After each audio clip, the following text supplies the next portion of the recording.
The storm above Saturn's moon, Enceladus, raged with silver lightning and electric winds as Dr. Rayn Carter maneuvered his battered exo-shuttle through the final descent. The mission was simple: investigate a crashed alien signal originating from a glacier-ridden ravine and extract any surviving tech.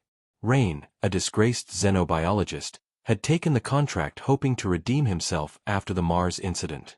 He hadn't expected to find a living creature. Half buried beneath the ice, the black and violet vessel resembled a twisted sea creature more than a ship.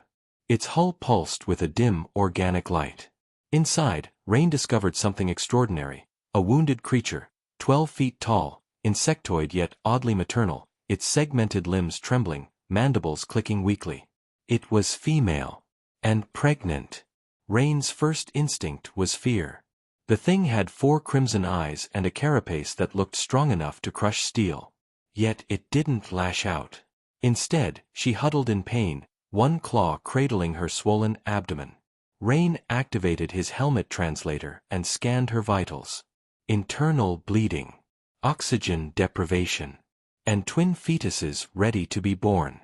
"I'm not your enemy," he whispered, kneeling slowly. "Let me help." The creature hissed faintly but didn't resist as Rayn extended a medical probe. He injected a stabilizing serum and sealed her wounds as best he could with his limited supplies.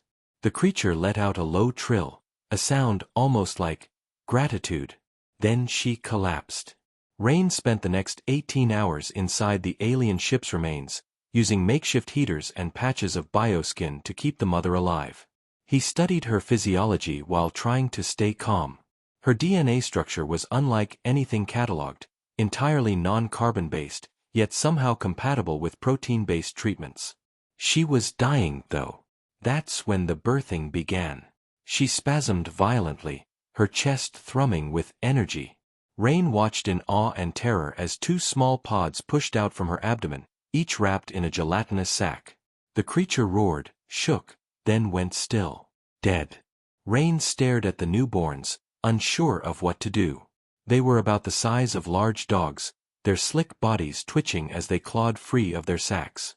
Their eyes opened, 3 apiece, and immediately locked onto him. He froze.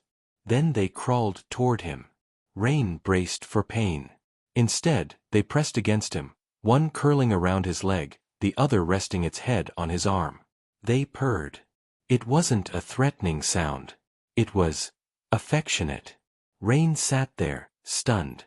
These weren't mindless predators. They'd imprinted on him. Getting off Enceladus with 2 alien hatchlings wasn't easy. He snuck them aboard his ship, hiding them under heat blankets and shielded crates. The AI assistant, Noma, tried to intervene. "Dr. Carter, this is an unauthorized biological transport. Override Protocol Sigma-3. They're not dangerous. They're mine now." Noted. Illegally noted. Rayn didn't care. The hatchlings, he named them Juno and Nero, responded to his voice, his touch, even his moods. They communicated in clicks, trills, and shifting skin patterns. Within days, they began mimicking simple commands. Sit. Wait. Hide. They were brilliant. And loyal. He fled to the outer asteroid colonies, laying low in a rented research outpost. There, he fed and studied them in secret. Their intelligence was beyond human. Within a week, Juno began understanding simple English. Nero preferred to watch and learn in silence. Then the dreams started. Images flashed through Rayn's mind each night, fractals of alien architecture, star maps, war songs whispered in ultraviolet tones. At first, he thought it was stress. But then Juno began drawing. With her claw, she etched the same maps into the metal floor. Nero added diagrams, of ships, weapons, creatures, memories.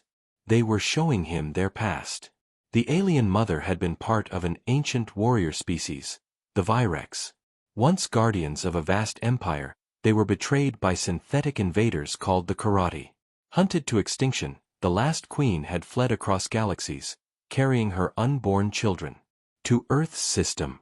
Rayn realized the hatchlings weren't just survivors. They were royalty. Then came the bounty. Someone had found out. A mercenary team, hired by the Orion Biotech Syndicate, stormed his outpost. Rayn barely had time to grab a blaster before the doors were blown open. But before he could fire, Nero pounced. Faster than light, he tore through the first intruder, ripping his suit open with a shriek. Juno followed, unleashing a sonic pulse that shattered glass and bone alike. The mercs never stood a chance. Afterward, the hatchlings came to Rayn, eyes wide with fear, not of the battle, but of his judgment. But Rayn didn't fear them. He knelt, placed a hand on their heads and whispered, "You protected me." From then on, they never left his side. News of the massacre spread quickly. Orion Biotech branded Rayn a terrorist. Earth declared him rogue. Every major system between Jupiter and the Belt posted his image on warning beacons. But others heard the rumors too. Those who had encountered the Virex centuries ago. Forgotten starfarers. Refugees. Scholars. All agreed, if the Virex were truly reborn, the balance of power could shift. Entire empires feared their return. Rayn didn't care about power. He just wanted to keep his new family safe. But Nero and Juno had other ideas. They began building. With Rayn's help, they constructed a strange communication array based on the ancient star maps. When activated, it sent pulses into deep space, an encoded frequency of resurrection. Rayn asked them what it was for. Juno placed a claw on his chest, over his heart, and spoke, her first full sentence. "Calling home." Weeks passed. The response came. From beyond the edge of known space, a signal pulsed back. Rayn and the hatchlings watched as the array decoded it. A single word. "Awaiting the master." Rayn shook his head. "I'm not your master. I just helped you." Juno and Nero pressed their foreheads to his knees. "You saved the queen," Juno said, in perfect syntax. "You are the chosen." A fleet arrived days later, sleek, biomechanical vessels that shimmered like liquid stars. From them descended the last remnants of the Virex. They bowed before Rayn. "You raised the heirs," the Virex High Speaker said. "You are bonded to the royal bloodline. By our law, you are now our voice." Rayn felt the weight of 1,000 worlds fall on him. "I'm just a scientist," he said. "Now, you are something more," replied the High Speaker. When the Karate returned, it was not with mercy. Their invasion fleet tore through Jupiter's colonies, using black hole bombs and dimensional scythes. Earth's defense grid crumbled. Humanity braced for extinction. And then the Virex came. Led by Nero and Juno, now fully grown, wings spread like celestial blades, the Virex cut through the Karate like fire through ice. Rayn stood aboard the command ship, issuing strategies through a psychic link the hatchlings had given him. He was no longer running. He was leading. The final battle over Mars scorched the sky red.